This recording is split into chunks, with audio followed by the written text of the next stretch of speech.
നമസ്കാരം. ഇന്ന് 2025 ജനുവരി 25 ശനിയാഴ്ച. എല്ലാ ഓസ്ട്രേലിയൻ മലയാളികൾക്കും ഗുഡ് മോർണിംഗ് ഓസ്ട്രേലിയയുടെ മോർണിംഗ് ന്യൂസിലേക്ക് സ്വാഗതം. Vegetable oil, milk powder, water, artificial flavours, artificial colours, ഇതൊക്കെ വെച്ചിട്ടാണ് സാധാരണ ഐസ്ക്രീംസ് ഉണ്ടാക്കുന്നത്. മേഴ്സറീസ് അങ്ങനെയല്ല. Milk, butter, real fruits, natural flavours, natural colour, പിന്നെ പ്രീബയോട്ടിക് ആൻഡ് പ്രോബയോട്ടിക്. വ്യത്യാസം മനസ്സിലാക്കും. നല്ലത് മാത്രം കഴിക്കൂ.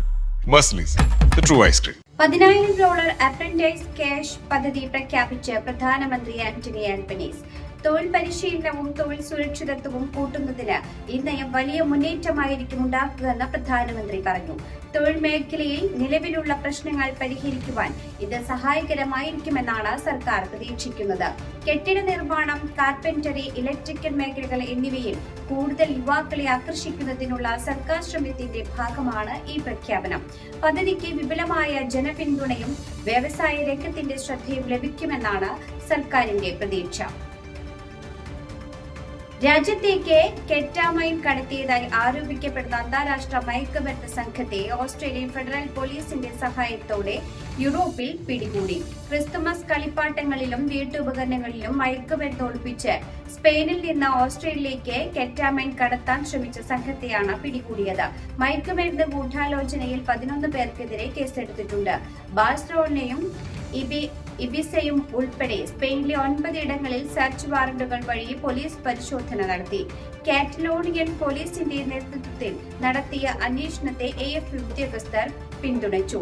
റെയ്ഡിൽ മെത്താംഫെറ്റമിൻ, ഹാഷിഷ്, ചെറിയ അളവിലുള്ള കൊക്കെയിൻ, പിങ്ക് കൊക്കെയിൻ, വാക്യൂം സീലറുകൾ, മൊബൈൽ ഫോണുകൾ, കമ്പ്യൂട്ടറുകൾ, രേഖകൾ എന്നിവയും കണ്ടെത്തി. വിക്ടോറിയയിലെ ബെല്ലാരത്ത് ബൊട്ടാണിക്കൽ ഗാർഡനിലെ പ്രൈം മിനിസ്റ്റേഴ്സ് അവന്യൂവിലെ 20 സ്റ്റാച്യൂകൾ ആക്രമിക്കപ്പെട്ട നിലയിൽ കണ്ടെത്തി. വ്യാഴാഴ്ച പുലർച്ചെയാണ് ആക്രമിക്കപ്പെട്ടത്. ഓസ്ട്രേലിയയിലെ ആദ്യത്തെ 29 പ്രധാനമന്ത്രിമാരുടെ പ്രതിമകളാണ് അവന്യൂവിലുള്ളത്. അതിൽ കെവിൻ റൂഡിന്റെയും പോൾ കീറ്റിംഗിന്റെയും പ്രതിമകളുടെ തലകൾ നശിപ്പിക്കപ്പെട്ട നിലയിലാണ് കണ്ടെത്തിയിട്ടുള്ളത്. കേടുപാടുകൾ വരുത്തിയതും മോഷ്ടിക്കപ്പെട്ടതുമായ പ്രതിമകൾ മുൻ മന്ത്രിമാരുടേതാണെന്ന് കണക്കിലെടുത്ത് ഇത് ലക്ഷ്യമിട്ടുള്ള ആക്രമണമാണ് ഉണ്ടായിട്ടുള്ളതെന്ന് വിക്ടോറിയ പോലീസ് പറഞ്ഞു. 1940കളിലാണ് ബെല്ലാരത്ത് ബൊട്ടാണിക്കൽ ഗാർഡനിലെ പ്രൈം മിനിസ്റ്റേഴ്സ് അവന്യൂ ആദ്യമായി തുറക്കുന്നത്. അന്നു മുതൽ ദേശീയ പ്രാധാന്യമുള്ള സ്ഥലമാണിവിടെ. അന്വേഷണത്തിന്റെ ഭാഗമായി CCTV ദൃശ്യങ്ങൾ ഉൾപ്പെടെയുള്ളവ പരിശോധിച്ച് വരികയാണെന്ന് പോലീസ് അറിയിച്ചു. മിക്ക ഓസ്ട്രേലിയൻ തൊഴിലാളികളും 1 വർഷത്തിനുള്ളിൽ നിലവിലെ തൊഴിൽ ഉപേക്ഷിച്ച് പുതിയ ജോലിയിലേക്ക് കയറുവാൻ ശ്രമിക്കുന്നതായി അഭിപ്രായ സർവേ. മിക്കവരും തൊഴിലിടങ്ങൾ മാറി അന്തർ സംസ്ഥാന നീക്കത്തെക്കുറിച്ച് ആലോചിക്കുന്നുണ്ട്. റിക്രൂട്ട്മെന്റ് വിദഗ്ധരായ റോബർട്ട് വാൾട്ടേഴ്സ് വൈറ്റ് കോളർ പ്രൊഫഷണലുകളിൽ നടത്തിയ ഒരു സർവേയിൽ 56% ജീവനക്കാർ അടുത്ത 12 മാസത്തിനുള്ളിൽ സ്ഥലം മാറാൻ ആഗ്രഹിക്കുന്നതായി വെളിപ്പെടുത്തി.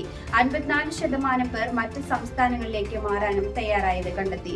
അതേസമയം 36% തൊഴിലുടമകൾ മാത്രമാണ് തങ്ങളുടെ തൊഴിലാളികളിൽ നിന്ന് ഇത്തരം തീരുമാനങ്ങൾ പ്രതീക്ഷിക്കുന്നത്. ഉയർന്ന ശമ്പളം, മെച്ചപ്പെട്ട തൊഴിലവസരങ്ങൾ, കുറഞ്ഞ ജീവിത ചെലവ്, മെച്ചപ്പെട്ട വർക്ക് ലൈഫ് ബാലൻസ് എന്നിവയാണ് സ്ഥലമാറ്റത്തിനുള്ള പ്രധാന കാരണം.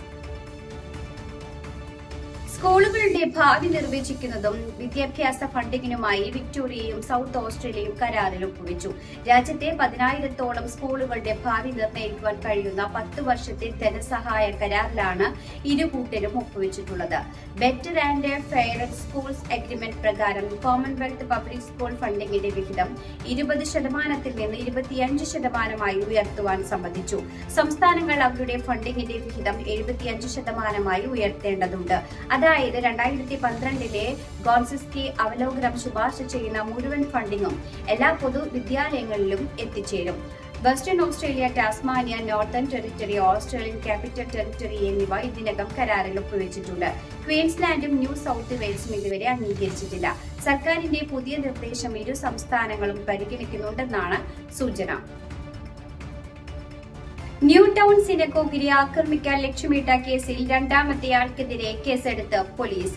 ഈ മാസം ആദ്യം സിഡ്നിയുടെ ഇന്റർ വെസ്റ്റിൽ ന്യൂ ടൗൺ സിനഗോഗിനെ തീയിടാൻ ശ്രമിച്ചുവെന്നാരോപിച്ചാണ് ആക്രമിയെ പിടികൂടിയത്.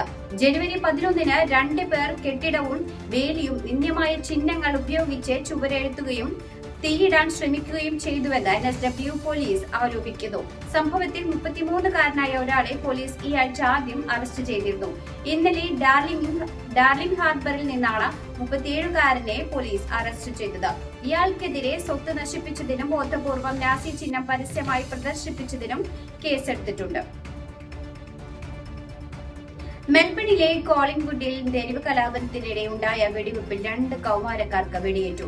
17 വയസ്സുള്ള ആൺകുട്ടികൾക്കാണ് വെടിയേറ്റത്. ഇതിൽ 15 വയസ്സുകാരൻ ഗുരുതരാവസ്ഥയിൽ ആശുപത്രിയിൽ ചികിത്സയിലാണ്. വെള്ളിയാഴ്ച പുലർച്ചെ 1 മണിയോടെയാണ് കലാപം ഉണ്ടായിട്ടുള്ളത്. ആക്രമണത്തിൽ 50ഓളം യുവാക്കൾ പങ്കെടുത്തിട്ടുണ്ടെന്നാണ് അന്വേഷണ ഉദ്യോഗസ്ഥർ പറയുന്നത്. നിലവിൽ സംഭവത്തെക്കുറിച്ചുള്ള വിശദമായ അന്വേഷണം തുടരുകയാണ്. ഏറ്റുമുട്ടലിന്റെ കാരണം വ്യക്തമല്ല. എന്നാൽ സംഭവത്തിൽ യുവജന സംഘങ്ങളുടെ പങ്കാളിത്തം പോലീസ് പരിശോധിക്കുന്നുണ്ട്. പ്രാദേശികവാസികൾ സംഭവത്തെക്കുറിച്ച് ഞെട്ടലിലായിരിക്കുകയാണ്. പ്രദേശത്ത് വൻ സുരക്ഷ പോലീസ് ഏർപ്പെടുത്തിയിട്ടുണ്ട്. 25ാം ഗ്രാൻഡ് സ്ലാം കിരീടങ്ങളെന്ന നൊവാക് ജോക്കോവിച്ചിന്റെ സ്വപ്നം ഇനിയും നീളും. ഓസ്ട്രേലിയൻ ഓപ്പൺ സെമി ഫൈനലിൽ പരിക്കേറ്റ താരം പുറത്തായി. ആദ്യ സെറ്റ് നേടിയ ജർമ്മൻ താരം അലക്സാണ്ടർ സൊരേവ് ഓസ്ട്രേലിയൻ ഓപ്പൺ ഫൈനലിൽ പ്രവേശിച്ചു. ഇഞ്ചോടിഞ്ച് പോരാട്ടമായിരുന്നു റോഡ് ലെവർ അരീനയിൽ നടന്ന മത്സരത്തിന്റെ ആദ്യ സെറ്റിൽ നടന്നത്. ടൈ ബ്രേക്കറിലാണ് സൊരേവ് സെറ്റ് സ്വന്തമാക്കിയത്. പിന്നാലെ ജോക്കോവിച്ച് പിന്മാറുകയാണെന്ന് വ്യക്തമാക്കി. കാർലോസ് അൽക്കാരിസിനെതിരായ ക്വാർട്ടർ ഫൈനലിനിടെ ജോക്കോവിച്ചിന് പരിക്കേറ്റിരുന്നു.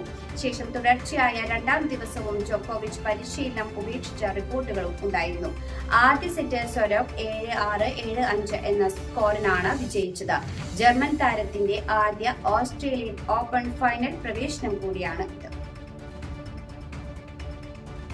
ഇതോടുകൂടി വാർത്താ ബുള്ളറ്റിൻ ഇവിടെ അവസാനിക്കുന്നു. എല്ലാ പ്രേക്ഷകർക്കും നല്ലൊരു ദിനം ആശംസിക്കുന്നു. ഇനി കൂടുതൽ വാർത്തകളുമായി നാളെ കണ്ടുമുട്ടാം. എല്ലാവർക്കും നന്ദി, നമസ്കാരം.